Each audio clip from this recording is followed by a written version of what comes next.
নমস্কার বন্ধুরা, প্রবাসী পাকশালা আর লাইফস্টাইল চ্যানেলে সবাইকে স্বাগত। আজকে শেয়ার করছি চাটনির রেসিপি। ইডলি, দোসার সঙ্গে যে চাটনিটা আমরা খেয়ে থাকি তারই রেসিপি আপনাদের সঙ্গে শেয়ার করছি। খুব সহজ রেসিপি, সম্পূর্ণ ভিডিওটা দেখুন, আশা করি আপনাদের ভালো লাগবে। নিয়ে নিয়েছি একটা ফ্রাই প্যান। গ্যাসের ফ্লেমটা লো টু মিডিয়ামে রেখে হালকা গরম করে নিয়েছি। দিয়ে দিলাম 2 টেবিল স্পুন সাদা তেল। তেলটা হালকা গরম হয়ে যাওয়ার পরে এর মধ্যে দিয়ে দিচ্ছি 1 টিস্পুন গোটা জিরে। জিরাটা কিন্তু খুব বেশি লাল করে ভাজবো না, 10 থেকে 15 সেকেন্ড ভেজে নিয়ে এর মধ্যে দিয়ে দিচ্ছি 1 টেবিল স্পুন বিউলির ডাল। গ্যাসের ফ্লেমটা আমি লোতে রেখেছি। দিয়ে দিচ্ছি 1 টেবিল স্পুন চানা ডাল। একসঙ্গে নাড়াচাড়া করে ভেজে নিতে হবে। ভাজার সময় খেয়াল রাখতে হবে ডালগুলো যেন পুড়ে না যায়। গ্যাসের ফ্লেমটা অবশ্যই লোতে রেখে ভাজবেন। দিয়ে দিলাম একটা গোটা শুকনো লঙ্কা। আমি যে লঙ্কাটা দিয়েছি লঙ্কাটায় খুব ঝাল, তাই আমি একটা দিয়েছি। যদি ঝালটা একটু কম থাকে তাহলে 2টো শুকনো লঙ্কা দিয়ে দিতে পারেন। দিয়ে দিচ্ছি পেঁয়াজ কুচি। আমি এখানে মিডিয়াম সাইজের একটা পেঁয়াজ কুচি করে দিয়েছি। 2 কোয়া রসুন, 1 টুকরো আদা, 4 থেকে 5টা কারি পাতা একসঙ্গে দিয়ে নাড়াচাড়া করে ভেজে নিয়ে দিয়ে দিচ্ছি টমেটো। আমি এখানে বড় সাইজের একটা টমেটো কুচি করে দিয়েছি। আর কিছুটা নারকেল কুচি করে দিলাম। যদি নারকেল হাতের কাছে না থাকে নাও দিতে পারেন।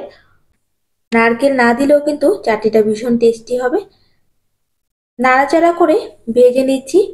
খুব বেশি ভাজবো না, শুধুমাত্র টমেটোটা গলে যাবে আর পেঁয়াজগুলো নরম হয়ে যাবে।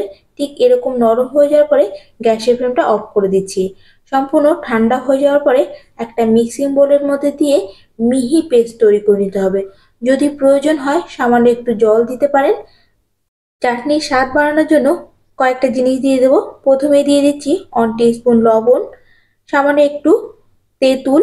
তেঁতুলটা অবশ্যই দেবেন, চাটনির স্বাদটা কিন্তু তেঁতুলে বেশি ভালো আসবে। দিয়ে দিচ্ছি ধনেপাতা। আমি ধনেপাতাটা জল দিয়ে ভালো করে ধুয়ে নিয়েছি।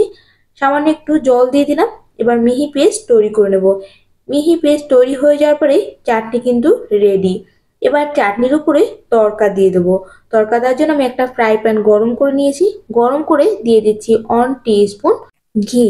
ঘিটা গলে যাওয়ার পরে ফোড়ন হিসাবে দিয়ে দিচ্ছি 1 টিস্পুন গোটা সর্ষে। আমি এখানে কালো সর্ষে দিয়েছি। কালো সর্ষেটা ভালো মতো ফুটে যাওয়ার পরে দিয়ে দিচ্ছি একটা গোটা শুকনো লঙ্কা। সঙ্গে দিয়ে দিচ্ছি 3 থেকে 4টে কারি পাতা। কারি পাতাটা দেওয়ার পরে তড়কা আমার রেডি হয়ে গেছে। চাটনির উপরে তড়কাটা দিয়ে দিচ্ছি। এরকম করে চাটনি তৈরি করে ইডলির সঙ্গে, দোসার সঙ্গে সার্ভ করুন। আজকের মতো এখানে। দেখা হচ্ছে নতুন একটা রেসিপির সঙ্গে, নতুন একটা ভিডিওতে। সবাইকে অনেক অনেক ধন্যবাদ। সবাই অবশ্যই চ্যানেলটা সাবস্ক্রাইব করবেন, পাশে থাকা বেল আইকনটি প্রেস করবেন। রান্নার নতুন নতুন নোটিফিকেশন সবার আগে আপনাদের কাছে পৌঁছে যাবে।